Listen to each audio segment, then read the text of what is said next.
আজকে একটা আমি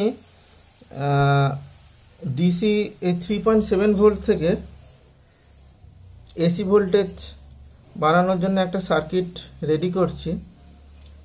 ট্রান্সফর্মার আছে, এটা 2 অ্যাম্পিয়ারের, 1 অ্যাম্পিয়ারে দিলেও হবে। আর এলইডি বাল্ব আছে 3.5 ভোল্ট। এই দেখুন এলইডি বাল্ব জ্বলছে, ঠিক আছে। এই বাল্বটা জ্বলছে, তবে গ্লো কিন্তু বেশি নেই। যখনই আমি এটা ভোল্টেজ বাড়াবো, দেখুন আরও বাড়িয়ে দিয়েছি। এটা আমি ভোল্টেজ বাড়িয়ে 14 ভোল্ট করছি, তখন কিন্তু ভালোই জ্যোতিতে জ্বলছে, ঠিক আছে। তখন কিন্তু গ্লো খুব ভালো হচ্ছে। বন্ধ করে দিয়েছি, কিন্তু সেক্ষেত্রে কি হচ্ছে, 14 ভোল্টের দিলে এই যে ট্রানজিস্টার আছে, ট্রানজিস্টার কিন্তু গরম হচ্ছে। ট্রানজিস্টারগুলো আমি বলে দেবো এখানে কি ট্রানজিস্টার আপনারা ইউজ করবেন। একটা এনপিএন ট্রানজিস্টার আছে, একটা পিএনপি ট্রানজিস্টার আছে। আমি ব্যাটারি কানেক্ট করেছি,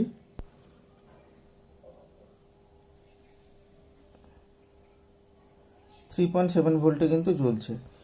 আর এখানে আমি মিটার দিয়ে মেপে দেখেছি, এখানে এসি ভোল্টেজ 80 ভোল্ট মতন আউটপুট হচ্ছে। আর এটা যখন আমি 14 ভোল্ট দিচ্ছি, তখন এখানে 132 ভোল্ট মতন আউটপুট আছে। তবে 132 ভোল্ট যখনই হচ্ছে, তখন কিন্তু লাইটের গ্লো খুব ভালোই হচ্ছে। আপনারা ট্রাই করতে পারেন, এটা একটা এক্সপেরিমেন্ট। আর স্কুল প্রজেক্ট হিসাবে আপনারা কিন্তু এটা দিতে পারেন। সার্কিট ডায়াগ্রাম কি আছে আমি আপনাদের বলে দেবো। এখানে যে এলইডিটা কানেক্ট করা হয়েছে, এই এলইডিটা কিন্তু দিতে হবে, নাহলে কিন্তু আউটপুট রেজাল্ট অতটা ভালো হবে না। আর একটা জিনিস, সেটা আমি টেস্টিংয়ের জন্য এই 4.2 ভোল্টটা আমি অনেক বাড়িয়ে নিয়ে যাচ্ছি। দেখুন এখানে জ্যোতিটাও কম বেশি হচ্ছে। আমি যে 20 ভোল্ট বা 23 ভোল্টে দিচ্ছি, এখানে কিন্তু ফুল গ্লো করছে।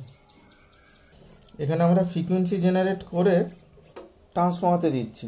ট্রান্সফর্মার যেখান থেকে এসি ভোল্টেজ আউটপুট হয়, লো ভোল্টেজ যেটা 220 ভোল্ট নয়, তো ওই দিকে দিচ্ছি বলেই কিন্তু আমার এখান থেকে এসি ভোল্টেজ আউটপুট হচ্ছে। এটা কিন্তু ভালোই গ্লো করছে।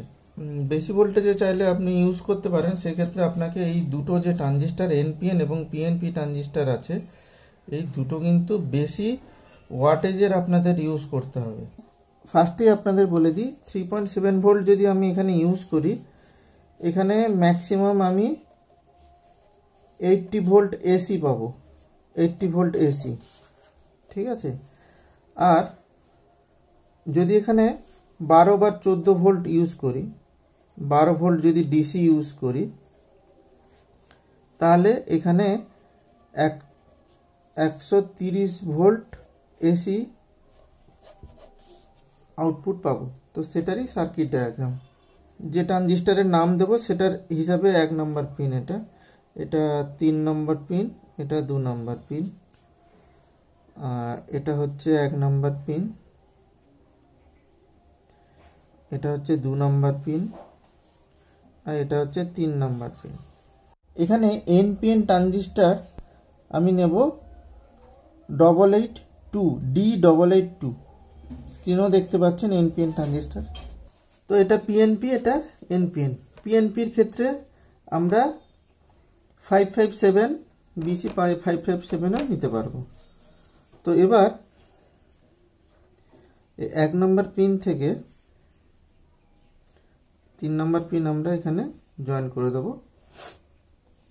কালেক্টর থেকে এর বেসে ভোল্টেজ যাওয়ার জন্য।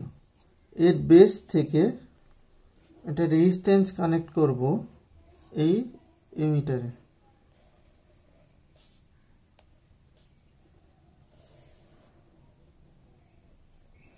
R1, ঠিক আছে। সরাসরি আমরা পজিটিভ ভোল্টেজে কানেক্ট করে দেব।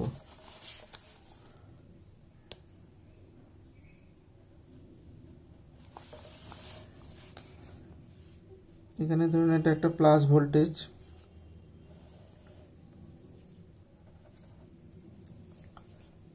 ভোল্টেজ, এইখান থেকে একটা পিএফ 333,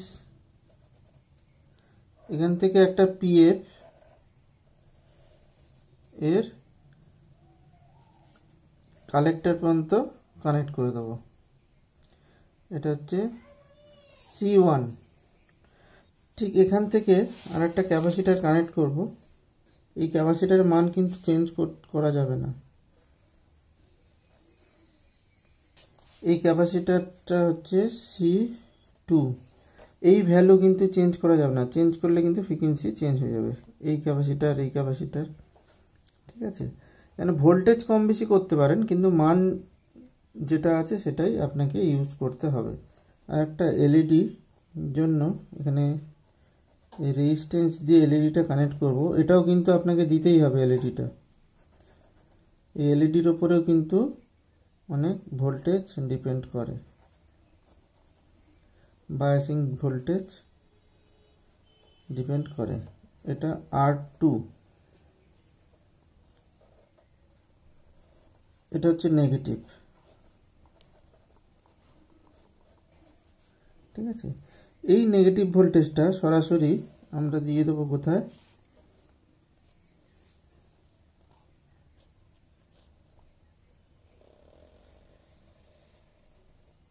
এইখানে।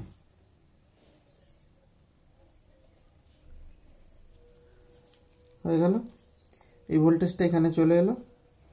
আর আমরা এইখান থেকে একটা আউটপুট নেব এই ট্রানজিস্টর থেকে। এটা জাম্পার, এই যে সাইনগুলো হচ্ছে এটার সাথে এটা তার কিন্তু টাচ করবে না, এটা জাম্পার করা এখানে। আর এই পজিটিভ ভোল্টেজ থেকে সরাসরি এখানে। তো এইবার আমরা এখানে দুটো পয়েন্ট পেয়ে গেলাম। 1 অ্যাম্পিয়ার 012 ট্রান্সফর্মার ইউজ করব। 1 অ্যাম্পিয়ার 012 12 1 অ্যাম্পিয়ার, 1 অ্যাম্পিয়ার বা 2 অ্যাম্পিয়ার ইউজ করা যাবে, কোনো অসুবিধা নেই। এই ভোল্টেজটা 3.7 ভোল্ট আমরা ইউজ করব। 3.7 ভোল্ট যদি ইউজ করি, এখানে আউটপুট আসবে 80 ভোল্ট। আমি এখানে দেখেছি 12 ভোল্ট দিয়ে দেখেছি। 12 ভোল্ট বা 8 ভোল্ট দিতে পারেন, 8 ভোল্টও কাজ হয়ে যাবে। 8 ভোল্ট যদি দিই তাহলে এখানে 130 ভোল্ট এসি এখানে আউটপুট পাবো। কম ওয়াটের যে এলইডি বাল্ব আছে 7 ওয়াটের, সেই এলইডি বাল্বগুলো কিন্তু জ্বলবে। এখানে যে এনপিএন ট্রানজিস্টরটা আছে, এই এনপিএন ট্রানজিস্টরে যেগুলোতে হিটসিং লাগানো যাবে সেগুলো কিন্তু অবশ্যই হিটসিং ইউজ করবেন, কারণ এই ট্রানজিস্টর গরম হবে। আর এখানে লোড যত বাড়বে, এখানে ট্রানজিস্টরের হিসাবে আপনারা আলাদা আলাদা ট্রানজিস্টর ইউজ করতে পারেন। এইখানে আমি ভ্যালুগুলো লিখি না একটাই কারণে, কারণ একটা সার্কিট আপনাদের আমি যখন ডিজাইন করে দেখাই, আপনারা পুরো না বুঝে লাস্টে কি হয়েছে ওইটুকু দেখে নেন। দেখে নেওয়ার পরে বলেন যে এইটা যদি চেঞ্জ করি তাহলে কি হবে, ওটা চেঞ্জ করলে কি হবে। আপনারা কিন্তু পুরো ভিডিওটা দেখছেন না, শুধু লাস্টে শুধু সার্কিট ডায়াগ্রামটা দেখে নিচ্ছেন। পিএনপি ট্রানজিস্টরটা বলে দিচ্ছি। এই 3টে পিন, 1 2 3, 3টে।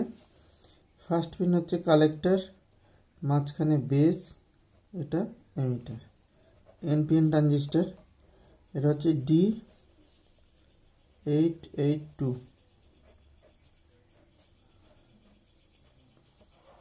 1 2 3, 3টে পিন।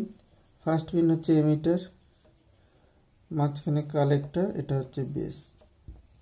তবে এই সার্কিটটা আপনারা কিন্তু ইমার্জেন্সি লাইট হিসাবে, মানে এসি বাল্ব, এসি ভোল্টেজে বাল্ব যে জ্বালাবেন, ইমার্জেন্সি লাইট হিসাবে কিন্তু ব্যবহার করা যাবে না।